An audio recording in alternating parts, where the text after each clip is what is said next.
In our morning rounds, video games and your kids. 97% of teenagers and preteens say they play them. About a third admit at least one of their favorites is rated mature or adults only, often because of the violent content. Violent video games have encouraged the killing of innocent people for sport. You know, it seems like every time something bad like this happens, we look at, is there a connection between video games and the shooter? Well, take a look at some people who are described as addicted to video games.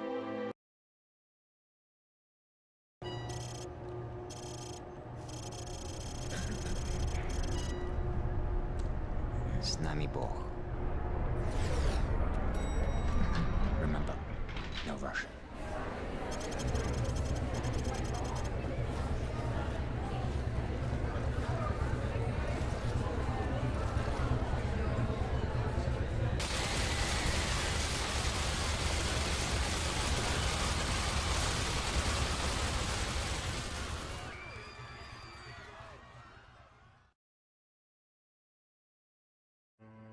As of April 2nd, 2016, about 60% of the top video games sold in the US were rated M for mature. To get this mature rating, games must often contain excessive alcohol, sex, violence, or drugs. Media often portrays these video games as the cause of problems in youth especially, because of the fact that children are easily influenced by media. Press forward! But what about the games that are beneficial to society, that help people connect and learn more about each other? That Dragon Cancer was developed by the Green family after their 4-year-old son lost his battle to cancer. The family used the game as a coping mechanism and as a way to share their story with other people and families who might be going through similar events. The story outlines their own struggle with faith in God and love in each other. Okay, I said fatal. I said not curative. Have I said the word death yet? I can tell they understand, though. A whole new vocabulary. All the rules are different now. I think it's really sinking in. Oh, she's crying. We should wrap this up soon. All the details can wait. Radiation oncologist to decide whether we could do some radiation or just chemotherapy. What would the radiation do? Well, the radiation can probably kill the tumor we see now, which would prevent it from causing any symptoms. But it would not keep more tumors from developing, because we know if it spread here, it has spread other places too. Anxiety Attack was developed by Alessandro Salvati. Salvati developed the game in hopes of allowing people to understand what it's like for others to go through anxiety attacks. The game has players go through a calm field and control their breathing using the arrow keys. When faced with an anxiety attack, their breathing becomes harder to control, and words flash across the screen meant to distract the player and discourage them from continuing in the game.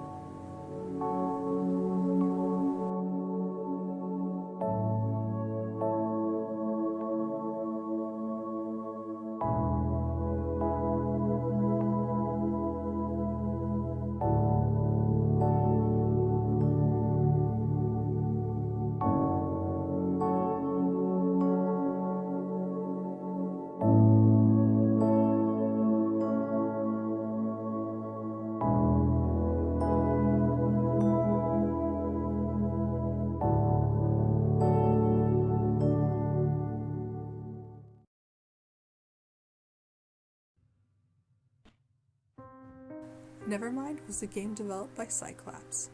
It aims to use biofeedback, such as heartbeat sensors and facial recognition, to develop a game that will be used to help people with severe anxiety or PTSD. The game becomes more challenging as the player becomes more anxious. The only way for the player to complete levels is to calm their breathing and heart rate. The most notorious level is a kitchen level, where if the player becomes too anxious, it begins to flood with milk.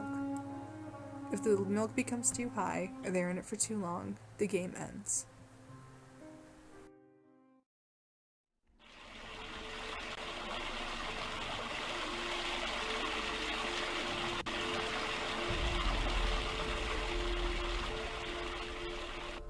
That's what it is. It's when you freak out.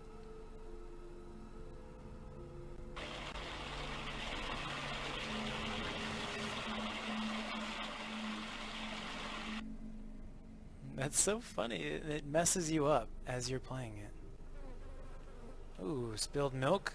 Happy home milk is actually blood.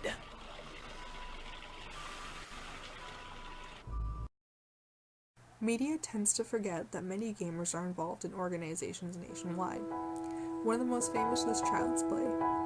Child's Play is a charity that aims to bring toys, board games, video games, and consoles to hospitals nationwide for children. The children are able to play the games for a while and relax from their treatment. Since their beginning in 2003, Child's Play has managed to raise over $40 million for hospitals nationwide. Media tends to gloss over the good side of video games. Not every game is sex, drugs, alcohol, or shooting. Many games are a true art form that are meant to connect